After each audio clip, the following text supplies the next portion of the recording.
Because all of a sudden, we have so many people who are open to this type of illegal hackery, this illegal activity. I want you to think about it.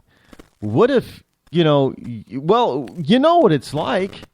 You've probably been a part of some company where you're doing some sort of legitimate transaction, and that company's been hacked, and now your personal and your private personal history and financial information is now out there in the open. Do you like that? Do you feel vulnerable? Whatever you do in private. Maybe you don't even, you don't do Ashley Madison or anything like Ashley Madison, but maybe you have some sort of other freakish fetish that other people might find a little questionable or immoral. Do you want that information out there in the open forever? For as long as the internet is the internet, do you want that out there? Well, then you better stop and think about what these other people who did not do anything necessarily morally wrong, like cheating on a spouse, what they're feeling like, not to mention their financial information being out there in the open. So now they've got to go out there and try to protect themselves, which in the end is really going to cost each and every one of us, because especially if you have a credit card or other financial obligations, because we're going to pay for that. We know that, identity theft costs us billions every year. Well, we're going to pay for it. So before you're all happy about that, and I've been reading posts, even on my own pages, about people just seeming to be so happy about people being outed on Ashley Madison. And I'm thinking, you're missing the point. And the point is that it's not a good thing. It's really not. And uncovering the bad that you think all these people are doing or have done does not justify outing them like that, because the ramifications are it is going to cost all of us a lot more than what we think we're gaining.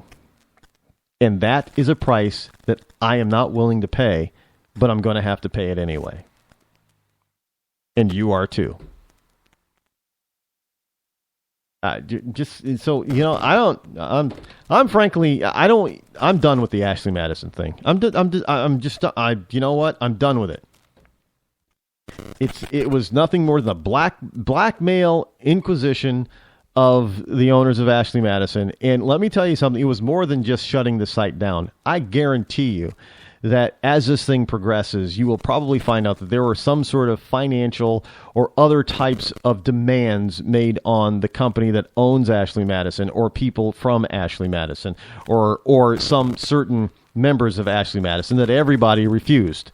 That's going to come out. I would not be surprised if that type of thing actually did exist and happen, and this is why we're where we're at with Ashley Madison, and because nobody wanted to pay anything. Guarantee. Now think about this. Why wouldn't the owners of Ashley Madison want to protect their customer base? Because the reality is, all they would have to do is say, we're shutting down Ashley Madison, but we're going to transfer your account to a different club or a different site or something like that. And if you want to stay aboard, then you can. If not, that's all they had to do. But they said no for a reason, so there has to be more than just this the known demand of shutting down the site. That's a red herring. I'm sorry, but it is. Yeah, I'm skeptical of the whole thing. I really am. And that's because I know people and I know what people's motivations are, and oftentimes those motivations are not what we're told that they are. I've experienced that kind of stuff firsthand. So, yeah, you can call me a little bit cynical if you want, but it's just human nature. It's humankind. It's just the truth. Now on to the story of beer goggles. And this is from the Daily Mail, dailymail.com, which is actually dailymail.co.uk. co.uk. Evidently, there was a study done about the so-called beer goggles. Now, yeah, it's usually college age, maybe high school kids, in college age people that have experienced this or think about this, and I'm sure that there are many people of different age groups out there, including middle age and older people, who believe this old wives' tale as well. But as it turns out, I guess there was I guess somebody was inquisitive enough to actually try to take this on and try to figure out if it was actually true. You know the myth about beer goggles. You have a few drinks, maybe too many drinks, and people that supposedly that you would not find attractive when you were completely sober, sans alcohol in your system, all of a sudden, because you've had a few or a few too many, you find them more attractive. Well, evidently, there was a study out there that was done. Now, pay attention, because you're going to need to pay attention to this, because you're going to need to know this, because the weekend is coming. And this is very apropos for the weekend, because what do we, as Americans and anybody else out there in any other country, people normally drink on the weekends, right? Because, they got to work during the week for those people who actually have jobs and work. But you don't drink overly too much during the week. It's no longer the 1960s, and this is not the age of Mad Men. So people tend to wait till the weekend, like Thursday, Friday, Saturday, to drink. And, even Sundays to a certain degree, because especially during football season. So they wait for the weekend. And people often go out more often on the weekend. And they're more interactive with those that they find attractive on the weekend. I'm saying that as a nice way to say, well, you could be straight, go to a straight bar or a straight club, or you could be gay, go to a gay bar, gay club, whatever. But the whole thing is symptomatic of the human condition. It's all the same.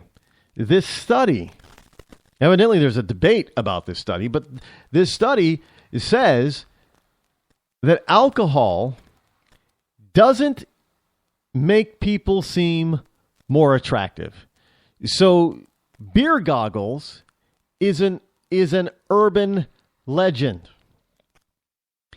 So here's what they did. 311 people were recruited in pubs and asked to rate faces while drinking. They were breathalyzed afterwards and their alcohol levels logged, and they found that there is no connection between alcohol consumption and attraction.